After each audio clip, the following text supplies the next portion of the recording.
नमस्कार, मैं अंजना और आप देख रहे हैं MS न्यूज 24 देश की आवाज। आइए बढ़ते हैं आज की बड़ी खबर की ओर। म्यांमार की मदद के लिए सबसे पहले आगे आया भारत। भेजी जा रही राहत सामग्री। भूकंप ने ली अब तक 150 की जान। म्यांमार में केंद्रित एक शक्तिशाली भूकंप ने शुक्रवार को दक्षिण पूर्व एशिया का हिलाकर रख दिया है। कारण म्यांमार में इसके 144 लोगों की मौत हो गई है और 732 लोग घायल हो गए हैं। वहीं सैकड़ों इमारतें गिर गई हैं, जिसकी वजह से सैकड़ों लोग बेघर हो गए हैं। वहीं म्यांमार की मदद के लिए भारत आगे आया। सूत्रों ने बताया कि भारत शनिवार को भूकंप प्रभावित म्यांमार को एक सैन्य परिवहन विमान में करीब 15 टन राहत सामग्री भेजेगा। उन्होंने बताया कि भारतीय वायुसेना की C-130J विमान जल्द ही हिडन वायुसेना स्टेशन से म्यांमार के लिए उड़ान भरेगा। सूत्रों ने बताया कि भेजी जा रही राहत सामग्री में टेंट, स्लीपिंग बैग, कंबल, खाने के लिए तैयार भोजन, water purifier, solar lamp, generator set और आवश्यक दवाएं शामिल हैं। 7.2 तीव्रता के भूकंप के झटकों ने म्यांमार और पड़ोसी थाईलैंड में क्षति और दहशत पैदा कर दी है।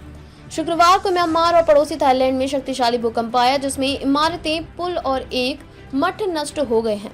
म्यांमार के कम से कम 144 लोग मारे गए हैं, जहां दो बुरी तरह प्रभावित शहरों से ली गई तस्वीरों और वीडियो में व्यापक क्षति दिखाई गई है।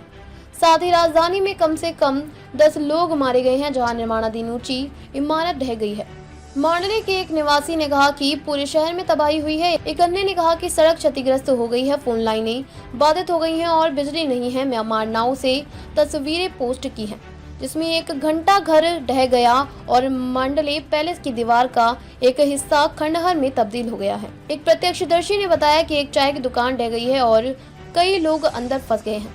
हम अंदर नहीं जा सके, स्थिति बहुत खराब है। तांगू में एक व्यक्ति ने कहा, हम मस्जिद में नमाज पढ़ रहे थे जब भूकंप के झटके शुरू हुए।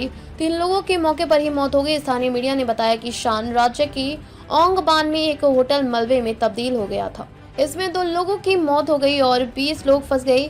MRTV ने बताया कि भूकंप से इमारतें गिर गई, कई कार दब गई और राजधानी नैपिता में सड़कों पर बड़ी दरारें पड़ गई हैं। रेड क्रॉस ने कहा कि म्यांमार में सड़कें, पुल व इमारतें क्षतिग्रस्त हो गई हैं और बड़े बांधों की स्थिति को लेकर चिंता है।